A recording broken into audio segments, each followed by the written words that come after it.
How to manage risk settings on Huobi account. First of all, open the app on your device and tap on the profile icon in the top left corner of the dashboard.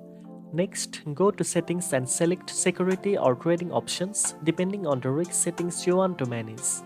Here you can set withdrawal limits, enable anti-phishing codes, activate trading alert and configure other security features to protect your account. You can adjust daily or per transaction withdrawal limits to safeguard your funds and enable notifications for unusual login attempts or suspicious account activity. Additionally, managing trading risk warnings and notifications helps you stay informed about potential threats.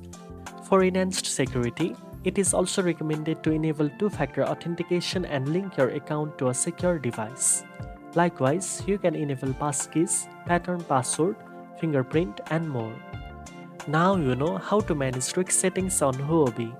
If this guide helped you, don't forget to like, share, and subscribe for more crypto tips.